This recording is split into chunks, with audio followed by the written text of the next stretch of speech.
Economista, 25 años generando información de valor. En diciembre de 1988 nace El Economista, periódico que desde sus inicios tiene como columna vertebral los temas económicos, financieros y de negocios, refiriendo también a temas de la política del país.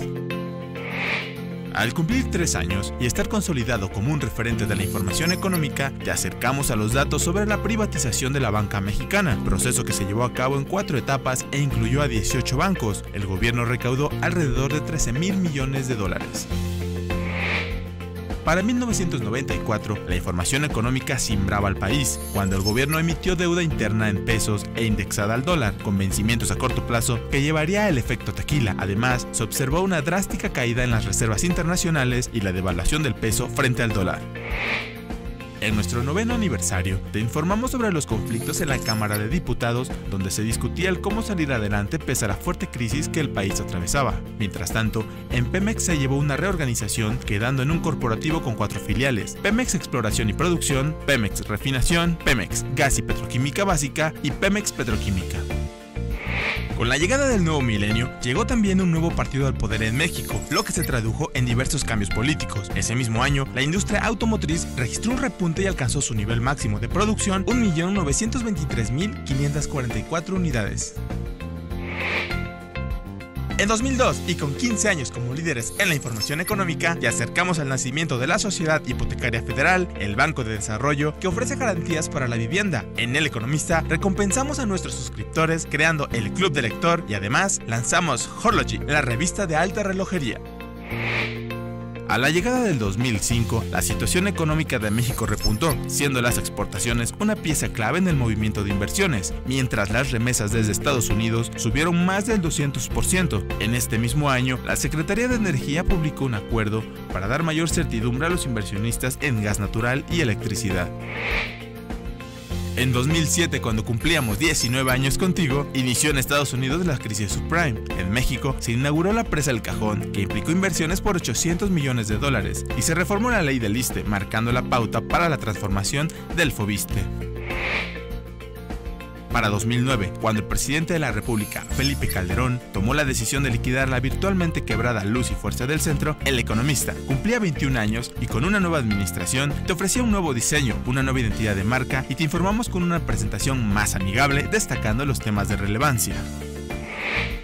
Para el aniversario 22, en El Economista reforzamos la oferta en información con nuevos suplementos, transmisiones en vivo y presentamos la nueva división de revistas con el relanzamiento de la revista Horlogy. Además, rediseñamos el sitio web de acuerdo a las nuevas tendencias globales.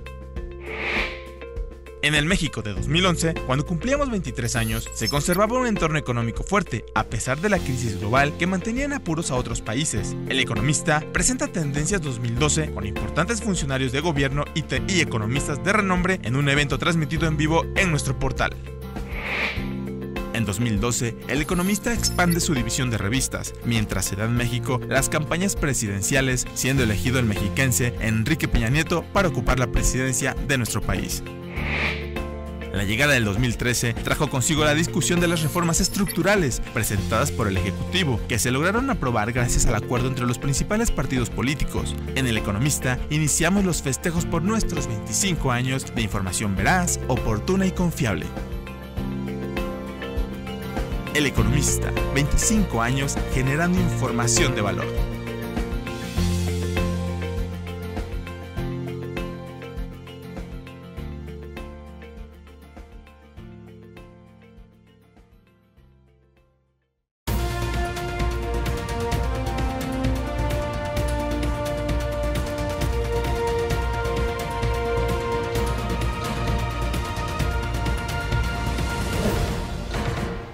¿Qué tal? Buenos días, bienvenidos a una emisión más de este programa Voces en Directo, un esfuerzo que hacemos en El Economista para acercar a nuestros suscriptores y a la audiencia del periódico con la gente que toma las grandes decisiones en los organismos internacionales y en los bancos globales.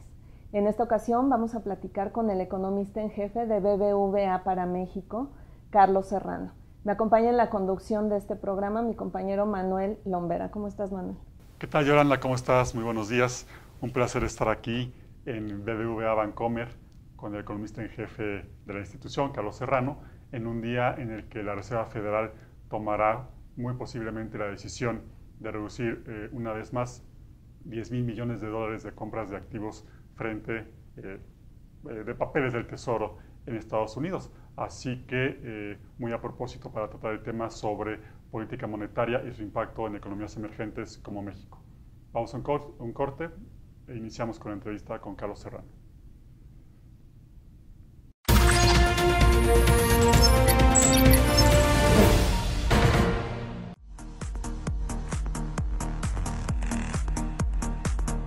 El Economista trae para ti las mejores revistas con contenidos diseñados para un estilo de vida sofisticado, de lujo y lo más prestigiado de la moda. Horlogy. La revista especializada en alta relojería con más de 10 años es ya un referente indiscutible en el sector.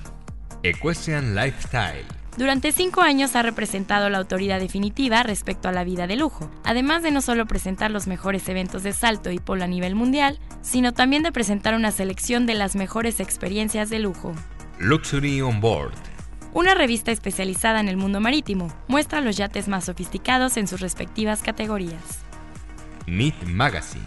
Dirigida a un público exigente que desea descubrir los mejores productos y los más innovadores a nivel mundial, en cuanto a automóviles, aparatos electrónicos, aviones y accesorios para el hogar. O'Clock. Una revista dedicada a los relojes digitales y de cuarzo que también incursionan en el mundo de las pasarelas y personalidades que marcan las tendencias en moda. Bistronomy. Una publicación que aborda el mundo gastronómico desde todos sus ángulos, además de las propuestas de los chefs más influyentes. Encuentra nuestras ediciones más recientes en la tienda departamental más cerca de ti.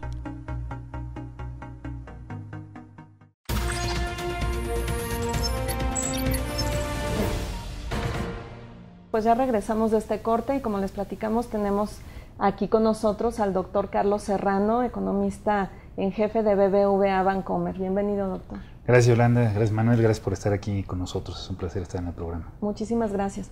Y pues lo que queremos platicar con ustedes, cómo están viendo los movimientos de política monetaria en el mundo, sobre todo, su impacto en las economías emergentes, principalmente en México, y particularmente a mí me interesa conocer su opinión acerca de algo que vino a decir el economista principal del Fondo Monetario Internacional, Olivier Blanchard, cuando vino a México hace unas cuantas semanas, donde él nos decía, se supone, o el mercado cree, y nosotros coincidimos en que será hasta mediados del año entrante, cuando el FED comience la normalización de las tasas de interés. Sin embargo, sí existe el riesgo de que pudieran comenzar con esta normalización antes. Yo le quisiera preguntar a usted por qué es este temor si se supone que en todos los comunicados, en todas las minutas, el FED y su cuerpo de banqueros han dicho claramente que lo van a ir comunicando, que va a ser gradual, porque entonces tenemos el temor. ¿Cómo no, Yolanda? Pues respondería en dos partes. La primera, acerca de cómo están las políticas monetarias en el mundo y su impacto en mercados emergentes. Lo que ha ocurrido es que después de la crisis global que experimentamos y que se agudizó en 2008 a partir de la quiebra de Lehman Brothers en septiembre de ese año, las economías de los países avanzados, en particular la de Estados Unidos, experimentaron una grave crisis económica. En Estados Unidos hay que estar consciente que se destruyeron más empleos después de esta crisis de los que se habían destruido en ningún otro episodio desde la Gran Depresión, ¿no? Entonces fue una situación de crisis económica muy grave. De hecho, hace apenas unas semanas que por fin Estados Unidos volvió a tener el mismo número de empleos que tenía en 2007, antes de que empezara el problema. Entonces esto nos habla de la gravedad, ¿no? Les llevó 7 años volver a estar a donde estaban en el 2007 en términos de empleo. Y después, como sabemos, esta crisis se trasladó a otros países, en particular en Europa, donde se conjuntó la crisis financiera con un problema de crisis de deuda soberana en muchos países. Y como resultado de esta crisis, lo que ocurrió es que los principales bancos centrales del mundo, en particular la Reserva Federal de Estados Unidos y el Banco Central Europeo, entraron en una fase de política monetaria muy expansiva, sin precedentes. Aquí hay que recalcar que nunca antes en la historia habíamos visto una política monetaria expansiva tan agresiva como la que se ha hecho en particular por parte de la Reserva Federal. ¿En qué consistieron estas políticas? En dos, yo lo dividiría en dos temas. El primero, una reducción de tasas de política monetaria, donde primero y de manera muy agresiva la Reserva Federal redujo sus tasas a niveles casi de cero, están entre 0 y 0.25, básicamente para darle un estímulo a la economía. Pero cuando vieron que aún esto no era suficiente, se recurrió a lo que ahora se llaman políticas monetarias no convencionales. ¿Qué quiere decir esto?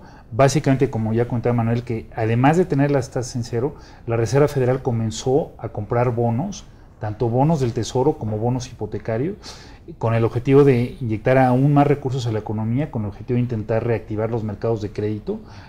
Hay que recordar que esta crisis comenzó con una crisis financiera y llegó un momento en donde hubo una contracción muy severa de todos los mercados de crédito globales. Entonces, también la Reserva Federal con estas políticas expansivas contribuyó a ello. Me parece, dicho sea de paso, que fueron unas políticas muy acertadas, tanto la Reserva Federal como lo que después hizo el Banco Central Europeo. De lo contrario, yo creo que sí hubiera sido factible que cayéramos en una crisis económica mucho mayor a la que experimentamos, e incluso que hubiéramos visto un colapso total de los mercados crediticios globales. Ahora bien, ¿cuál es el impacto de esto en mercados emergentes? Lo que ocurrió es lo siguiente, que a partir de que la Reserva Federal tuvo estas políticas de llevar sus tasas casi a cero, pues los inversionistas empezaron a buscar otras alternativas donde invertir su dinero, porque los rendimientos eran muy bajos en Estados Unidos y otros países avanzados, y comenzaron a invertir mucho en países emergentes que les daban un mejor rendimiento. Y así vimos como una gran cantidad de flujos de capital desde países avanzados a países emergentes. México fue uno de ellos, pero también vimos grandes flujos hacia otras economías emergentes grandes, como Brasil, como Rusia, como India, como Sudáfrica. Y ahora, ¿cuál es el impacto de la normalización? Bueno, ahora que la economía de Estados Unidos, sobre todo, parece ser que está ya en una etapa de recuperación. Hoy mismo, como saben, esta mañana se anunció el dato de crecimiento del segundo trimestre, donde al parecer fue una tasa anualizada de 4%, que es muy robusta. Y no solo eso, sino que el mercado laboral, como decía, ya se está recuperando. Tenemos indicios que la producción de manufacturas en Estados Unidos también tiene una recuperación importante. La Reserva Federal desde el año pasado ha empezado a trabajar en cómo ir retirando todos esos estímulos masivos, como decía, que no tenían precedente, para normalizar su política monetaria. Lo primero que hizo es ir reduciendo el ritmo de compras de activos. Lo que hacía la Reserva Federal es que todos los meses compraba 85,000 millones de dólares, que son cantidades muy importantes. Otra vez, nunca habíamos visto algo así en los mercados, para inyectar liquidez a la economía. Y lo primero que hicieron es que han ido retirando estos estímulos y cada mes han ido comprando 10,000 menos. Hoy habrá el anuncio, te coincido, yo creo que otra vez anunciarán que comprarán 10,000 menos, de tal suerte que en octubre, ese es nuestro estimado, terminará en esto este proceso que se llamaba quantitative easing. El retiro se le ha llamado el tapering, entonces terminará el tapering en octubre y ya no habrá más compra de activos. Ahora bien, ahí el siguiente paso es comenzar a aumentar las tasas de interés. ¿Y por qué es importante para países emergentes? Pues porque a medida que vayan aumentando las tasas de interés, probablemente algunos de estos inversionistas que habían ido a buscar más rendimiento a países emergentes regresarán a invertir en Estados Unidos a medida que vean mayores rendimientos. Vimos un pequeño episodio que, aunque ni siquiera significaba que aumentaran las tasas, pero en mayo del año pasado, cuando el entonces jefe de la Reserva Federal, Ben Bernanke, anunció la posibilidad de empezar a retirar los estímulos, es decir, estas compras que decía de bonos, ahí hubo una salida de capitales de algunos emergentes, hubo volatilidad importante en muchos países emergentes, ante solamente la duda de si eso iba a implicar que subieran tasas. Entonces, me parece que en el momento en que los mercados sientan que venga el momento que aumenten tasas, pues volveremos a experimentar episodios de volatilidad y probablemente de flujos hacia que salgan de emergentes y vayan a Estados Unidos. Ahora, a la segunda parte de tu pregunta, nosotros también estamos de acuerdo con lo que comentó el economista en jefe del Fondo Monetario, Olivier Blanchard, en el sentido que el aumento de tasas y que marque el principio de esta normalización monetaria en Estados Unidos debería darse alrededor del verano del año 2015. Sin embargo, como comentabas, hay algunas voces que dicen, bueno, quizá puede haber una sorpresa y venir antes. Y la pregunta de por qué si se está comunicando o se está intentando comunicar esto de forma adecuada podría haber esta sorpresa. Yo te diría que la respuesta son dos. Uno, que la Reserva Federal nunca se ha comprometido con una fecha. De hecho, ni siquiera tienen un objetivo claro. Inicialmente habían dicho que cuando bajaran la tasa de desempleo por debajo del 6,5 podrían empezar a normalizar la política monetaria. Pero después dijeron que no, que querían señales más profundas de que la economía de Estados Unidos estuviera recuperando, que no solamente el desempleo sería la única variable. Entonces, lo que han dicho es que ellos van a subir sus tasas de interés cuando tengan absoluta certeza de que la economía de Estados Unidos está en un proceso de recuperación robusto y sostenido. Y eso, pues, no es una fecha clara. Los datos de Sí. hoy, doctor, abonan a esta necesidad de claridad de la economía. Sin duda, yo creo que los datos de hoy nos muestran que la economía de Estados Unidos está ya en un proceso de recuperación importante. Fue un dato de crecimiento importante. Hay que recordar que el primer trimestre había sido muy lento, pero aún así es un crecimiento importante. Entonces yo creo que abonan en ese sentido. Y lo único que nos han dicho es que va a pasar un periodo de tiempo razonable de varios meses entre que termine la compra de activos, lo cual, como decía, estimamos que ocurra en octubre, y empiecen a subir las tasas. Ahora, esto es lo que estimamos que debe ser alrededor del verano. Sin embargo, hay quien dice, bueno, si llegan a haber señales de que hay crecimientos en la inflación, que hasta el momento no lo hay, pues quizás se pueda adelantar la fecha. Pero yo diría que hasta el momento, pues los indicios son que esto debe suceder bien entrado el año 2015. También algo que mencionan en los mercados algunos analistas es que la gradualidad de la normalización también podría sorprender en un momento dado. En teoría, pues el Fed y la banquera central Janet Yellen han explicado que lo van a hacer de manera gradual, que no sea algo abrupto que pueda desestabilizar a los mercados. Pero entonces, ¿por qué tienen ese temor? Vuelvo a lo mismo. O sea. Yo creo que ese mismo temor de que esto suceda antes, hay quienes creen, uno, que la comunicación no ha sido muy clara, que en parte creo que esto ha sido a propósito. Para no comprometerse con un dato específico, han dicho esto, que quieren tener certeza de una recuperación total. Y esto obviamente trae algo de incertidumbre. Y por lo mismo, yo creo que hay algunos analistas que creen que si se empiezan a ver o señales de un crecimiento muy rápido, o de inflación que está creciendo de manera importante, o que precios de activos financieros empiezan a crecer, podrían hacerlo de una manera menos gradual. A mí no me parece que vaya a ser el caso. A mí me parece que van a ser extremadamente cautos, así como fue una reducción de tasas sin precedente. Pues en el momento de retirar estos estímulos y en el momento de empezar a subir tasas, pues tampoco hay precedentes para ello. Yo creo que tienen que ser muy cautos al regresar y normalizar la política monetaria, de manera que vayan conociendo cuáles sean los efectos. Y la verdad es que yo no veo ningún motivo para no hacerlo gradual, porque no hay ninguna señal que indique que puede haber presiones inflacionarias, que sería la otra meta de la Reserva Federal. La presidenta de la Reserva Federal, Janet Yellen, también ha dicho que a ellos, si se llegara a verse algún incremento en precio en activo, pues no lo van a combatir con una política monetaria, lo harían con otro tipo de regulaciones financieras. Entonces, a menos que venga un aumento sorpresivo en inflación, que repito, no se ve ahora y no vemos que se vea en los siguientes meses, yo no veo razón alguna por la cual no vaya a ser un aumento y una normalización muy gradual, como ellos lo han dicho, ¿no? Estamos conversando con el doctor Carlos Serrano, economista en jefe de BBVA Bancomer aquí en México. Vamos a un corte y regresamos.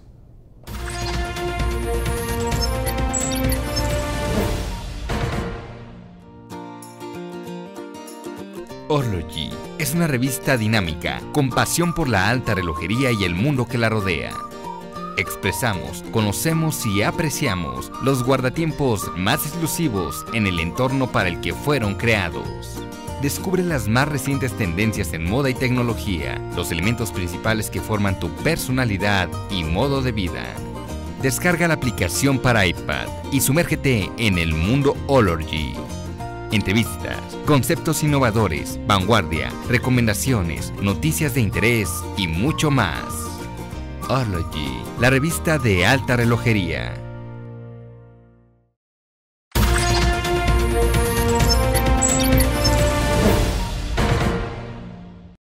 Los movimientos que toma la Reserva Federal en Estados Unidos, el movimiento de tasas que se está proyectando que ocurra en algún momento, este año, el próximo año, pues también tienen efectos sobre las decisiones monetarias de los bancos centrales en países como México. Y aparentemente por razones internas, el Banco de México ya redujo el 6 de junio pasado la tasa de referencia de 3.5 a 3%. Doctor, ¿este movimiento hasta este momento en México ha tenido algún impacto? Pues hasta el momento no ha tenido impactos en inflación. La inflación sigue comportándose bien, entonces no hubo un costo, digamos, en inflación. Nosotros estimamos que la inflación este año debe de terminar a niveles de 3.7. E incluso el año que viene bajará aún de forma más rápida para converger al objetivo del 3%. Pensamos que en enero o febrero podría llegar a niveles de 3.2%, fundamentalmente por dos factores. El primero es que los incrementos en los precios de los gasolina ya no serán como serán hasta ahora y se harán de acuerdo a factores más de mercado e inflación. Eso tendrá un efecto también de reducción. Y el segundo es que la reforma de telecomunicaciones empezará a surtir efecto, en particular que ya no veremos cobros de roaming y larga distancia nacional, eso también bajará la inflación. Entonces, todo esto yo creo que nos hace a nosotros pensar que tendremos una convergencia hacia el objetivo del 3% y por lo tanto podemos decir que esta reducción en tasas que hizo el Banco de México pues no tuvo costos en inflación y en la trayectoria que se tendrá hacia el objetivo, ¿no? La inflación, que es un elemento de preocupación en Europa aún, así es, que donde las tasas están en mínimos, si no estoy mal, 15% están las tasas en el Banco Central Europeo, y en Estados Unidos también la inflación en algún momento ha empezado a ser un problema, ¿no? Las tasas del Banco Central Europeo están en estos mínimos históricos porque la inflación está en niveles muy bajos y hay cierto miedo de que pueda haber una situación de deflación, ¿no? En la que hay una reducción generalizada en los precios, lo cual tiene efectos graves sobre la economía. Entonces, para combatirlo, me parece que acertadamente el Banco Central Europeo tuvo esta reducción agresiva en tasas, digamos, para evitar que algún shock pudiera desencadenarse en un episodio de deflación. Me parece que no será el caso debido a la agresiva reacción del Banco Central Europeo, ¿no? Yo tengo una duda sobre lo que comentaba Manuel de que si el Banco de México está convergiendo hacia la tendencia que trae el FED. ¿Los bancos centrales tendrían que mover sus tasas en función de lo que ven, del riesgo que ven en su economía, en su localidad, o de la situación que está presentando el FED? A mí me parece que la primera variable que tienen que ver los bancos centrales son los factores domésticos. Y me parece que es lo que ha visto el Banco de México. Es decir, en el caso particular del Banco de México tiene un mandato de inflación y lo que debe hacer es tratar de llegar a este objetivo de inflación del 3%, causando el menor costo posible en términos de crecimiento. Esa debe ser la principal variable, ese es el mandato de los bancos centrales. Dicho eso, si también tienen margen para reaccionar ante lo que ocurra fuera, creo que también deben de hacerlo. ¿Por qué digo esto? Porque justamente, como comentábamos antes, cómo están las tasas en la Reserva Federal tiene un impacto sobre los flujos de capital. Y en este sentido, en el día en que la Reserva Federal comience a aumentar sus tasas de interés, o incluso antes de ello, cuando comience a señalizar o el mercado comience a leer que se aproxima ese momento, puede haber unas salidas de flujo de capital.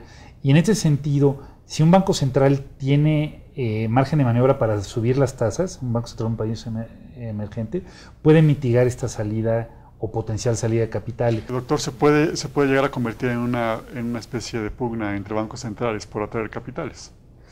Pues en cierto sentido, sí hay, me parece que lo que hay, que hay cada vez más interacción entre las políticas monetarias de distintos bancos centrales, y ahora pues los bancos, sobre todo de países emergentes, tienen que tomar en cuenta también, me parece, lo que haga la Reserva Federal en particular.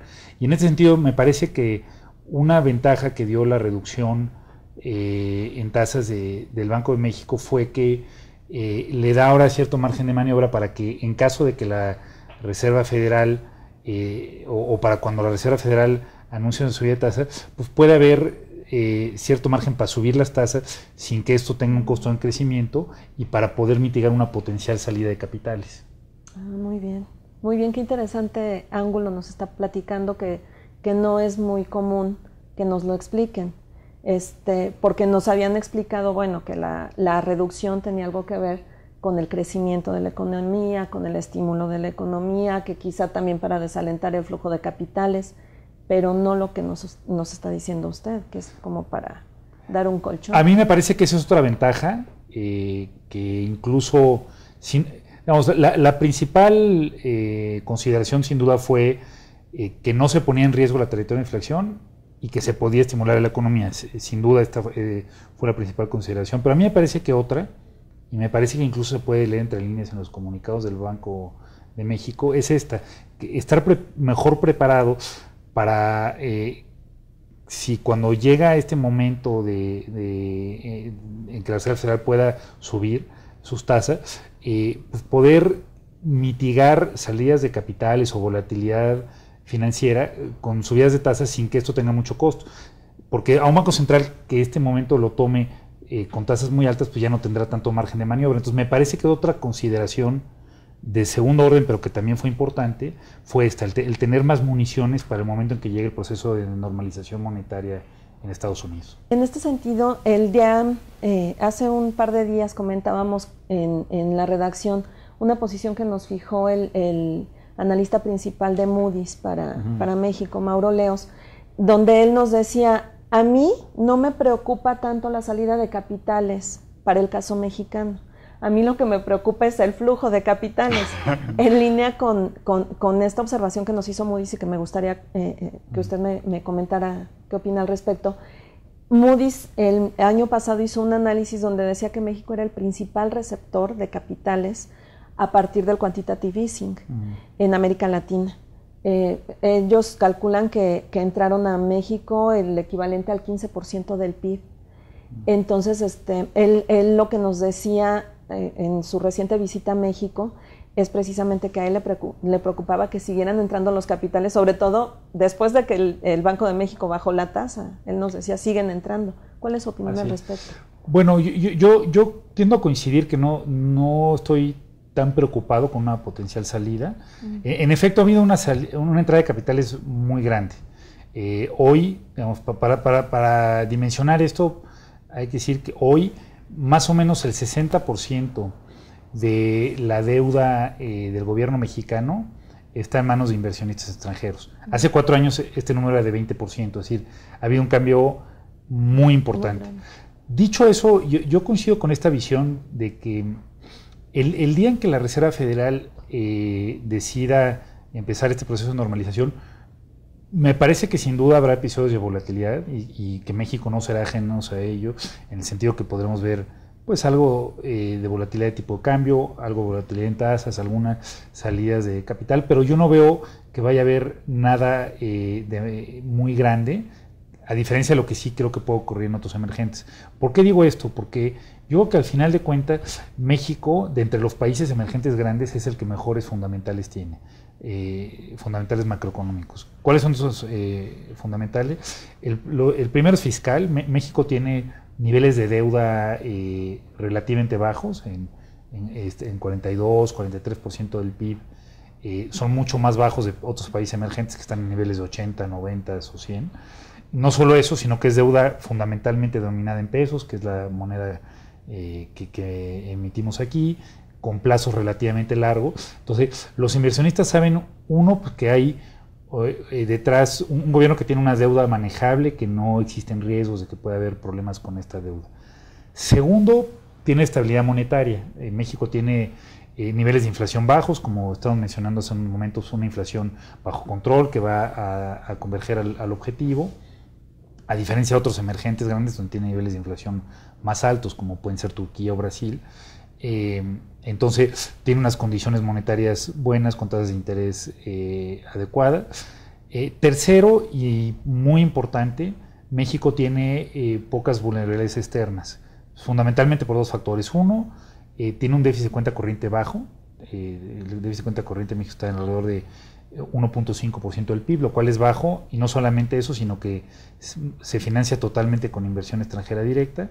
Segundo, el nivel de reservas del Banco de México es muy alto, supera ya 188,000 millones de dólares, lo cual es, digamos, mucho más que cubre la deuda de corto plazo. Digamos, la deuda a corto plazo respecto a las reservas es solo 26%.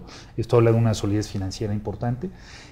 Encima de la reserva está una línea de crédito contingente que nos da el Fondo Monetario, que si llegan a complicarse todavía más las cosas, cosa que no que es muy poco factible por todo lo que menciono, entraría esta línea, que es más bien yo creo que una señal que da el Fondo Monetario a los mercados, decir, este país está bien, tiene buenos fundamentales, entonces encima está esto. Y además, a diferencia de otros países, y sobre todo a diferencia de lo que vivimos en México en el pasado, hoy tenemos un tipo de cambio flexible que permite amortiguar este tipo de volatilidades, y no hay un episodio, digamos, de inversionistas tratando de apostar por una caída de la moneda, porque la moneda está fluctuando.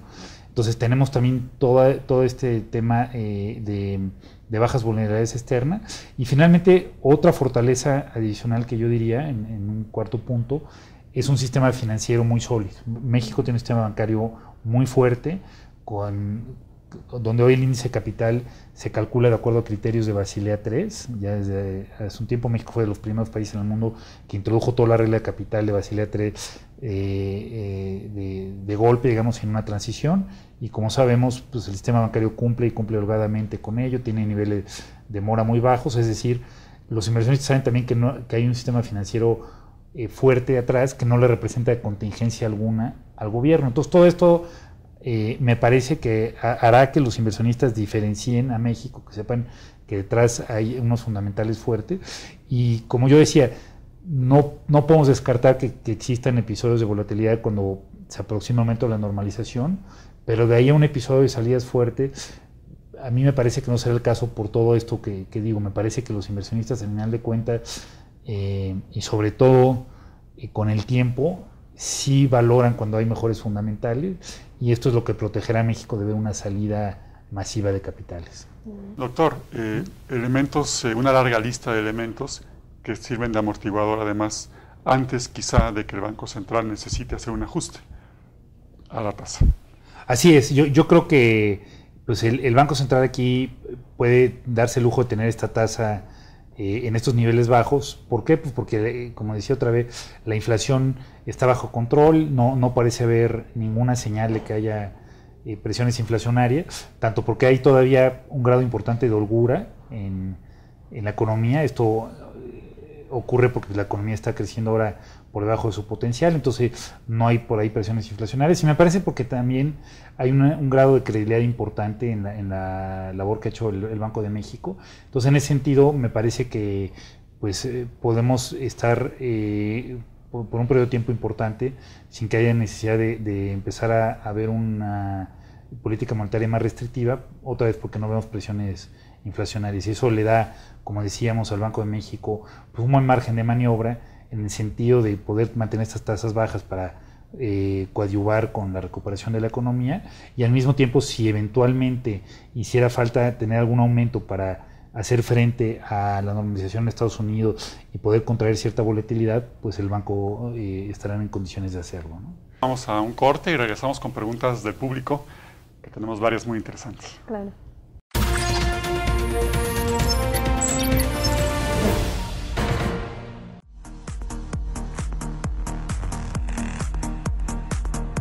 El Economista trae para ti las mejores revistas con contenidos diseñados para un estilo de vida sofisticado, de lujo y lo más prestigiado de la moda. Horlogy. La revista especializada en alta relojería con más de 10 años es ya un referente indiscutible en el sector. Equestrian Lifestyle. Durante 5 años ha representado la autoridad definitiva respecto a la vida de lujo, además de no solo presentar los mejores eventos de salto y polo a nivel mundial, sino también de presentar una selección de las mejores experiencias de lujo. Luxury on Board. Una revista especializada en el mundo marítimo, muestra los yates más sofisticados en sus respectivas categorías. Meet Magazine. Dirigida a un público exigente que desea descubrir los mejores productos y los más innovadores a nivel mundial, en cuanto a automóviles, aparatos electrónicos, aviones y accesorios para el hogar. O'Clock. Una revista dedicada a los relojes digitales y de cuarzo que también incursionan en el mundo de las pasarelas y personalidades que marcan las tendencias en moda. Bistronomy. Una publicación que aborda el mundo gastronómico desde todos sus ángulos, además de las propuestas de los chefs más influyentes. Encuentra nuestras ediciones más recientes en la tienda departamental más cerca de ti.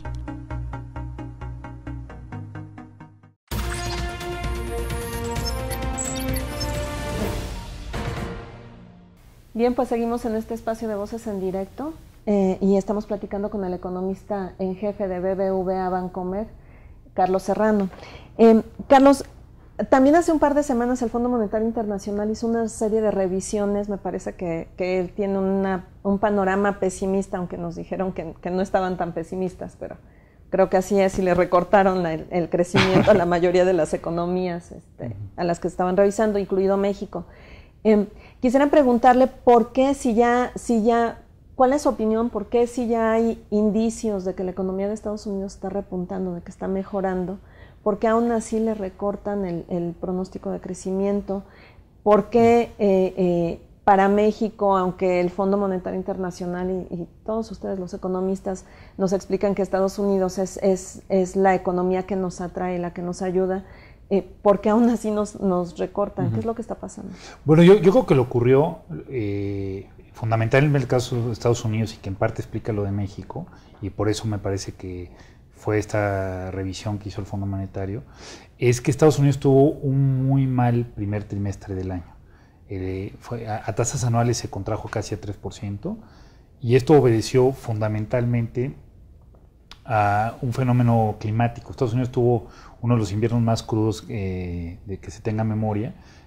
Hubo algunos días en que tuvieron temperaturas con las que se ven en el Ártico, y eso hizo que la producción bajara considerablemente, que las ventas también, en muchos estados, en muchos días las personas no salían de sus casas, y lo que se tuvo es esta contracción muy importante el primer trimestre. Entonces yo creo que lo que refleja esta corrección es que hacia atrás hubieron meses malos. Lo mismo para México. México tuvo también un mal primer trimestre, no fue una contracción, pero tuvo un crecimiento muy bajo. Pero por otra parte, ya vemos hoy, ya tenemos muchos indicios que hay una recuperación. Entonces creo que el pronóstico refleja un poco lo que ya ocurrió hasta ahora, pero también el optimismo se basa en que hacia adelante parece ser que la economía de Estados Unidos está muy fuerte, sus mercados laborales están fuertes, sus mercados financieros están fuertes, la producción industrial está también recuperándose, y eso permite ver que hacia el resto del año Estados Unidos tendrá tasas de crecimiento importantes.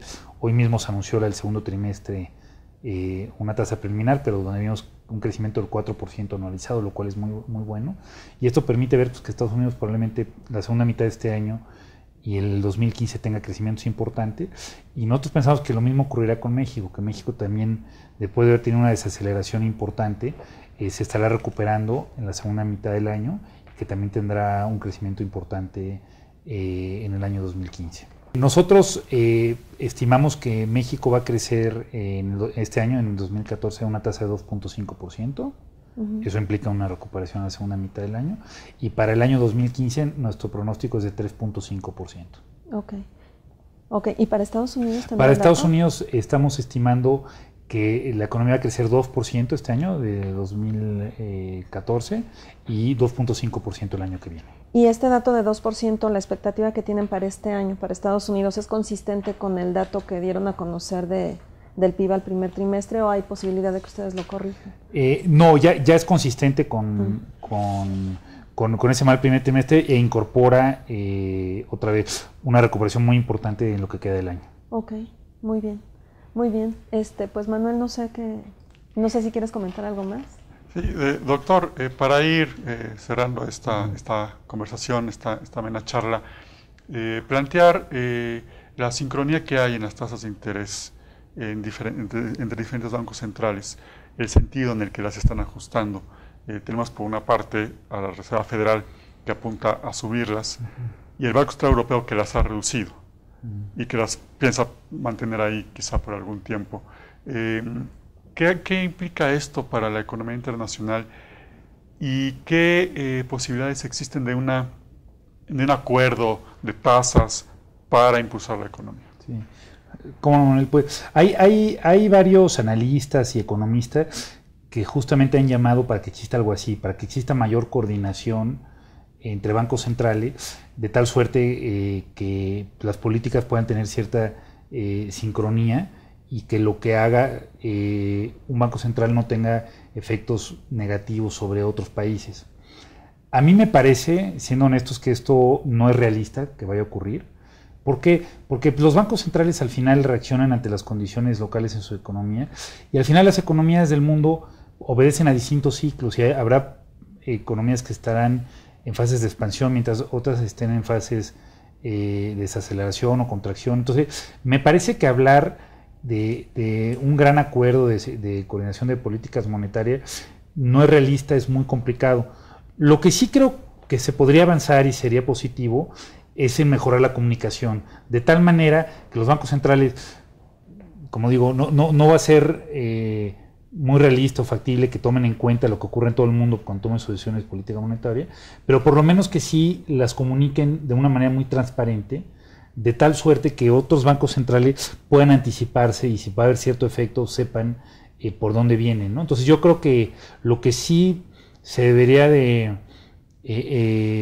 exigir, se podría trabajar y que sí es realista, es en que cada vez exista mejor comunicación acerca de cómo van a estar actuando los bancos centrales, de manera que otros países puedan reaccionar de una manera más óptima, ¿no? Estamos en un mundo donde, como ya explicó usted en el lapso anterior, todas las decisiones de política monetaria en cualquier banco central impactan a los otros.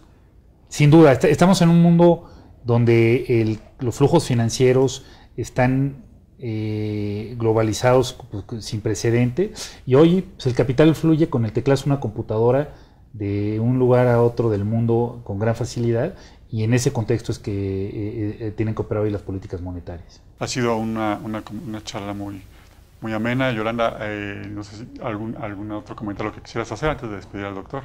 No, agradecerle nada más que nos haya recibido, que haya platicado con nosotros, su paciencia para explicarnos toda esta información y pues quedamos a sus órdenes. Muchas gracias. Al contrario, es un placer estar con ustedes y con su auditorio. Fue también una plática muy amable y les agradezco el tiempo. Gracias.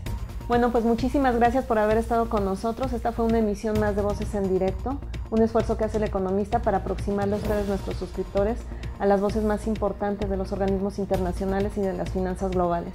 Un gusto, Manuel, haber compartido contigo esta conducción. Un placer, Yolanda. Muchas gracias. Doctor, muchas gracias. Gracias a ambos.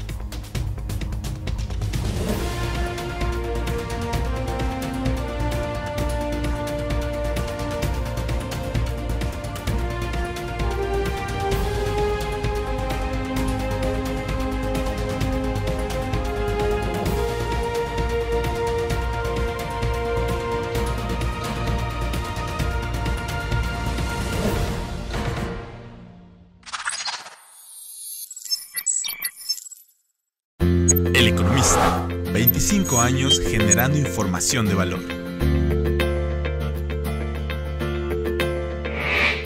En diciembre de 1988 nace El Economista, periódico que desde sus inicios tiene como columna vertebral los temas económicos, financieros y de negocios, refiriendo también a temas de la política del país.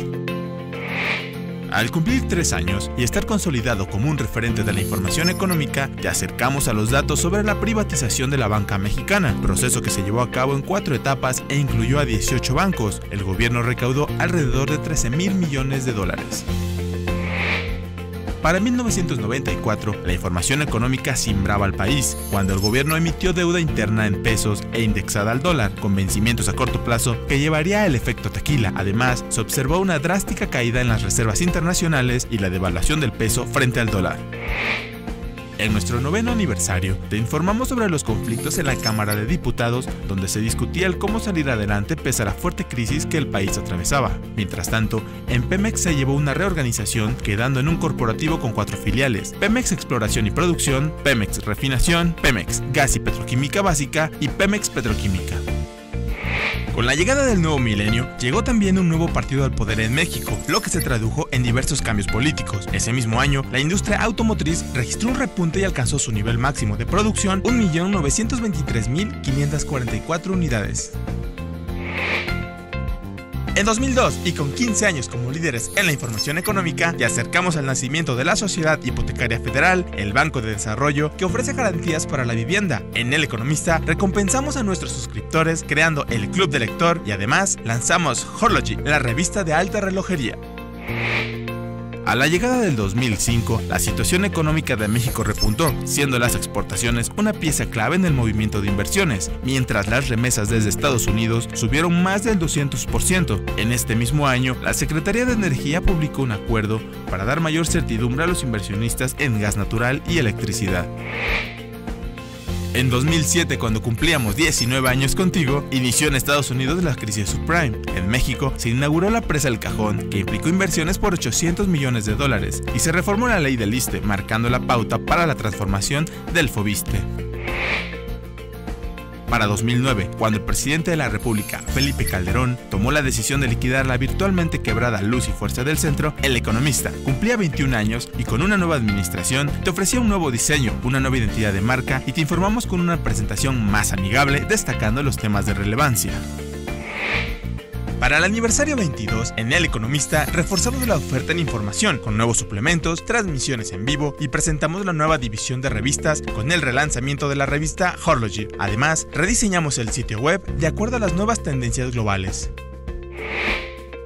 En el México de 2011, cuando cumplíamos 23 años, se conservaba un entorno económico fuerte, a pesar de la crisis global que mantenía en apuros a otros países. El Economista presenta Tendencias 2012 con importantes funcionarios de gobierno y economistas de renombre en un evento transmitido en vivo en nuestro portal. En 2012, El Economista expande su división de revistas, mientras se da en México las campañas presidenciales, siendo elegido el mexiquense Enrique Peña Nieto para ocupar la presidencia de nuestro país. La llegada del 2013 trajo consigo la discusión de las reformas estructurales presentadas por el Ejecutivo, que se lograron aprobar gracias al acuerdo entre los principales partidos políticos. En El Economista iniciamos los festejos por nuestros 25 años de información veraz, oportuna y confiable. El Economista, 25 años generando información de valor.